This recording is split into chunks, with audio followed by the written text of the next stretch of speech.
ಈ ಥರ ರುಚಿಯಾಗಿರೋವಂಥ ನಾಟಿ ಸ್ಟೈಲ್ ಬಿರಿಯಾನಿ ತಿನ್ನಬೇಕು ಅಂದರೆ ಒಲೆಯಲ್ಲಿ ಮಾತ್ರ ಮಾಡಬೇಕು, ಆವಾಗ ತುಂಬ ಟೇಸ್ಟಿಯಾಗಿ ಚೆನ್ನಾಗಿರುತ್ತೆ. ಬನ್ನಿ ರೆಸಿಪಿ ನೋಡೋಣ ಯಾವ ಥರ ಮಾಡೋದು ಅಂತ. ಮೊದಲಿಗೆ ನಾವಿಲ್ಲಿ ಈ ಬಿರಿಯಾನಿನ ಒಲೆಯಲ್ಲಿ ಮಾಡ್ತಾಯಿದ್ದೀವಿ, ಯಾಕಂದರೆ ಮಾಡಬೇಕು, ಗ್ಯಾಸ್ ಖಾಲಿಯಾಗಿರೋದ್ರಿಂದ ಮಾಡ್ತಾಯಿದ್ದೀವಿ ಅಷ್ಟೇ. ಒಂದು ಪಾತ್ರೆ ಇಟ್ಕೊಂಡಿದ್ದೀನಿ ನಾನಿಲ್ಲಿ, ದೊಡ್ಡ ಪಾತ್ರೆನೇ ಇಟ್ಟಿದ್ದೀವಿ. ಪಾತ್ರೆ ಸ್ವಲ್ಪ ಬಿಸಿಯಾದ ನಂತರ ಇದಕ್ಕೆ ಎಣ್ಣೆನ ಹಾಕಬೇಕಾಗುತ್ತೆ. ಅಂದರೆ ಇದಕ್ಕೆ ತುಂಬಾ ಎಣ್ಣೆ ಹಾಕಬೇಕು, ಒಂದು 1/4 ಲೀಟ್ರಿಗಿಂತ ಸ್ವಲ್ಪ ಕಮ್ಮಿ ಹಾಕಬೇಕು ಎಣ್ಣೆ. ಬಿರಿಯಾನಿಗೆ ಎಣ್ಣೆ ಜಾಸ್ತಿ ಇದ್ದರೆ ಟೇಸ್ಟ್ ಜಾಸ್ತಿ. ಎಣ್ಣೆ ಬಿಸಿ ಆದ ನಂತರ ಈರುಳ್ಳಿನ ಹಾಕಬೇಕು. ಇವಾಗ ನೋಡ್ತಾ ಇರ್ಬೋದು ನೀವು ಇಲ್ಲಿ, ಈರುಳ್ಳಿ ಹಾಕಿದ ತಕ್ಷಣ ಯಾವ ಥರ ಅದು ನೀಟಾಗಿ ಚಟಪಟ ಅಂತ ಇದೆ ಅಂತ ಹೇಳ್ಬಿಟ್ಟು, ಅದಕ್ಕೋಸ್ಕರ ಎಣ್ಣೆ ಬಿಸಿ ಆದ ನಂತರನೇ ಹಾಕಬೇಕು ಈರುಳ್ಳಿನ. ಒಲೆ ಚೆನ್ನಾಗಿ ಉರಿತಾ ಇದೆ.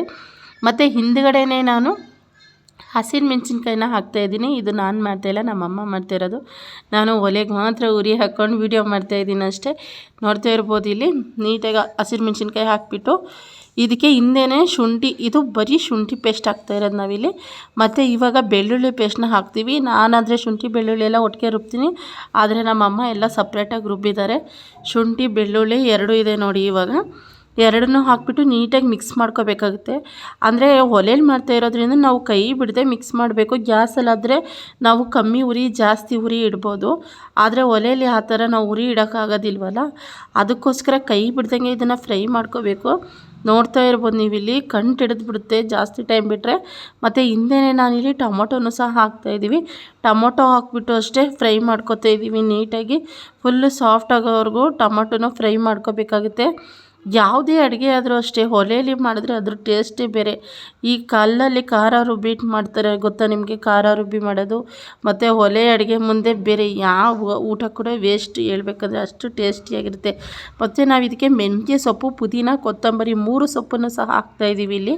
ಅಂದರೆ 3 ಸೊಪ್ಪು ಹಾಕೋದ್ರಿಂದ ತುಂಬ ಟೇಸ್ಟ್ ಇರುತ್ತೆ. ಮೆಂತ್ಯ ಸೊಪ್ಪು ಹಾಕ್ಬೋದು ಬಿರಿಯಾನಿಗೆ, ತುಂಬ ಟೇಸ್ಟಿಯಾಗಿರುತ್ತೆ. ಅದಕ್ಕೋಸ್ಕರ ನಮ್ಮಮ್ಮ ಈ 3 ಸೊಪ್ಪನ್ನು ಸಹ ನೀಟಾಗಿ ಕಟ್ ಮಾಡಿ ತೊಳೆದು ಇವಾಗ ಸೊಪ್ಪನ್ನು ಸಹ ಹಾಕಿಬಿಟ್ಟು ನೀಟಾಗಿ ಮಿಕ್ಸ್ ಮಾಡ್ತಾಯಿದ್ದೀವಿ ಇಲ್ಲಿ. ನೀವು ನೋಡ್ತಾ ಇರ್ಬೋದು ನೋಡಿ, ಎಷ್ಟೇ ನಾವು ಕೈ ಆಡಿಸಿದ್ರು ಅದೇನಾಗುತ್ತೆ ಅಂದರೆ ಕಂಟು ಹಿಡಿದ್ಬಿಡುತ್ತೆ ಪಾತ್ರೆಗಳಲ್ಲಿ. ನೀವು ನೋಡ್ತಾ ಇದ್ದೀರಾ ಅಲ್ಲಿ ಎಷ್ಟು ಕಂಟು ಹಿಡಿದಿದೆ ಅಂತ ಹೇಳ್ಬಿಟ್ಟು ಕೈ ಬಿಡ್ದಂಗೆ ಆಡಿಸ್ತಾ ಇರಬೇಕು. ನೆಕ್ಸ್ಟು ನಾವು ಇದಕ್ಕೆ ಚಿಕನ್ ಹಾಕ್ತಾಯಿದ್ದೀವಿ.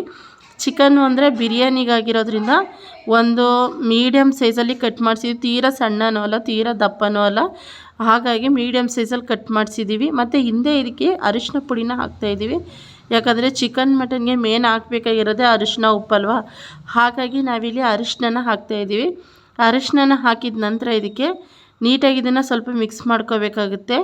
ಮತ್ತು ಅಚ್ಚ ಖಾರದ ಪುಡಿ, ಈ ಖಾರದ ಪುಡಿನ ನಾವು ಅಂಗಡಿದೆಲ್ಲ ಏನೂ ಯೂಸ್ ಮಾಡೋಲ್ಲ.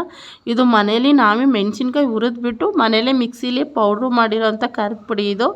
ನೀವು ನೋಡ್ತಾ ಇರ್ಬೋದು, ನಾವು ಮನೇಲಿ ಮಾಡಿದ್ರೆ ಅದ್ರ ಕಲ್ಲರೇ ಚೇಂಜ್ ಆಗುತ್ತೆ. ಹೇಳ್ಬೇಕಂದ್ರೆ ಎಷ್ಟು ಕೆಂಪಿಗೆ ಎಷ್ಟು ಕಲರ್ಫುಲ್ಲಾಗಿ ಕಾಣಿಸ್ತಾ ಇದೆ ನೋಡಿ, ಮನೇಲಿ ಮಾಡಿರೋಂಥ ಖಾರದ ಪುಡಿ ಅದು. ನೆಕ್ಸ್ಟು ನಾವು ಇದಕ್ಕೆ ಉಪ್ಪನ್ನು ಹಾಕ್ತಾಯಿದ್ದೀವಿ. ರುಚಿಗೆ ತಕ್ಕಷ್ಟು ಉಪ್ಪು, ಎಷ್ಟು ಬೇಕೋ ಅಷ್ಟು ಉಪ್ಪನ್ನು ಹಾಕ್ಕೋಬೇಕು. ಉಪ್ಪನ್ನು ಹಾಕಿದ ನಂತರ ಇದನ್ನು ನೀಟಾಗಿ ಮಿಕ್ಸ್ ಮಾಡ್ಕೋಬೇಕಾಗುತ್ತೆ. ಇವಾಗಲೇ ಮೇನ್ ಕೆಲಸ ಇರೋದು ಇದಕ್ಕೆ. ನೀಟಾಗಿ ಇದನ್ನು ಎಲ್ಲ ತುಂಬ ಚೆನ್ನಾಗಿ ಮಿಕ್ಸ್ ಮಾಡ್ಕೋಬೇಕು. ಈ ಮಸಾಲೆ ಎಲ್ಲ ಇದಕ್ಕೆ ಹಿಡಿಬೇಕು, ಅಲ್ಲಿವರೆಗೂ ಇದನ್ನು ಮಿಕ್ಸ್ ಮಾಡ್ಕೋಬೇಕಾಗುತ್ತೆ.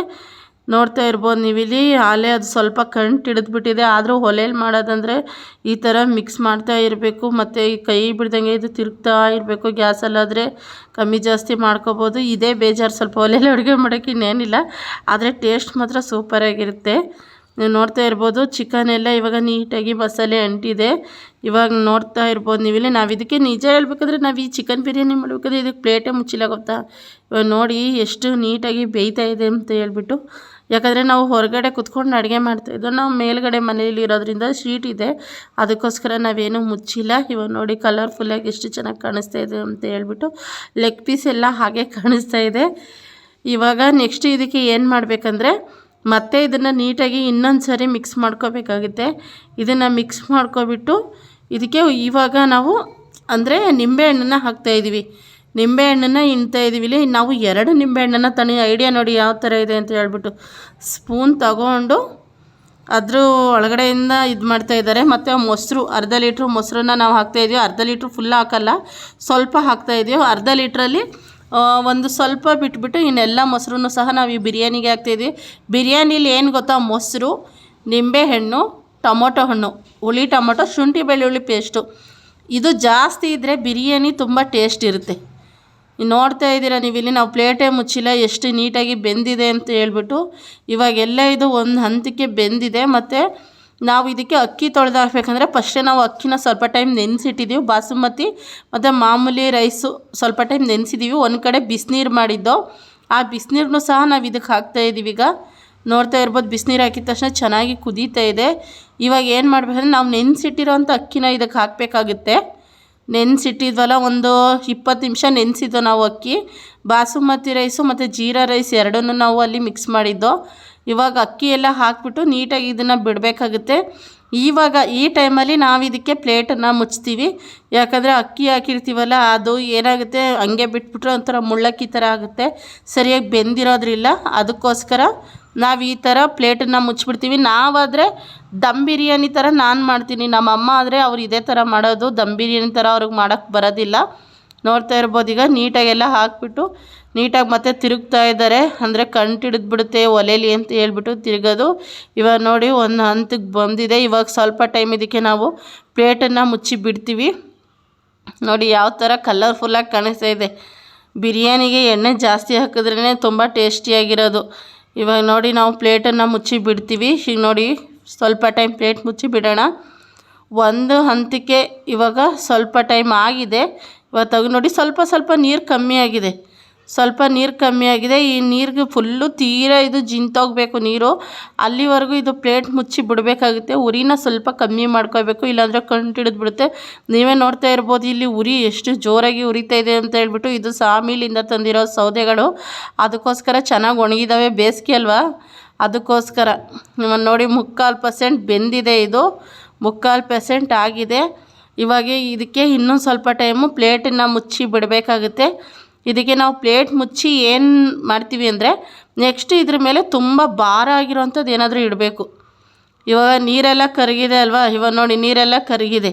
ಇದ್ರ ಮೇಲೆ ತುಂಬ ಭಾರವಾಗಿರೋ ವಸ್ತುನ ಏನಾದರೂ ಇಡಬೇಕಾಗುತ್ತೆ. ಆವಾಗ ಮಾತ್ರ ಇದು ಫುಲ್ಲು ದಮ್ಮಾಗಿ ಈ ಥರ ಎಲ್ಲ ಅಕ್ಕಿ ಎಲ್ಲ ಏನೂ ಕಾಣಿಸೋದಿಲ್ಲ, ನೀಟಾಗಿ ಎಲ್ಲ ಬೆಂದಿರುತ್ತೆ. ಹಬೆ ಒಳಗಡೆ ಬೇಯಬೇಕಾಗುತ್ತೆ ಲಾಸ್ಟಲ್ಲಿ ಇದು. ನಾವು ಅದಕ್ಕೋಸ್ಕರ ನೋಡ್ತಾ ಇರ್ಬೋದು ಇಲ್ಲಿ ಪ್ಲೇಟನ್ನು ಮುಚ್ಚಿಬಿಟ್ಟು ಒಂದು ಕುಕ್ಕರ್ ನೀರನ್ನು ಅದ್ರ ಮೇಲೆ ಇಟ್ಬಿಟ್ಟಿದ್ವಿ. ಯಾಕಂದರೆ ಕುಕ್ಕರು ಭಾರ ಇರ್ತಲ್ಲ, ಅದಕ್ಕೋಸ್ಕರ ನೀರನ್ನೇ ಇಟ್ಬಿಟ್ಟು ಅದ್ರ ಮೇಲೆ ಒಂದು ರಿಪ್ಪೀಸ್ ಪಟ್ಟಿ ಬರುತ್ತಲ್ಲ, ಆ ಪಟ್ಟಿನ ಇಟ್ಟಿದ್ದೀವಿ. ಇವಾಗ ಇದು ದಮ್ ಕಟ್ ಆಗಿದೆ. ಲಾಸ್ಟ್ ಫೈನಲ್ ನೋಡಿ ನಾನು ತೋರಿಸ್ತೀನಿ ಯಾವ ಥರ ಆಗಿದೆ ಬಿರಿಯಾನಿ ಅಂತ ಹೇಳ್ಬಿಟ್ಟು. ಈಗ ಇಳಿಸಿದ್ದೀವಿ ನೋಡಿ ಎಷ್ಟು ಕಲರ್ಫುಲ್ಲಾಗಿ ಚೆನ್ನಾಗಾಗಿದೆ ಅಂತ ಹೇಳ್ಬಿಟ್ಟು. ಒಂದ್ಸಲಿ ಟ್ರೈ ಮಾಡಿ. ಫಸ್ಟ್ ಟೈಮ್ ನೋಡ್ತಾ ಇರೋರು ಸಬ್ಸ್ಕ್ರೈಬ್ ಮಾಡಿ, ಸಪೋರ್ಟ್ ಮಾಡಿ.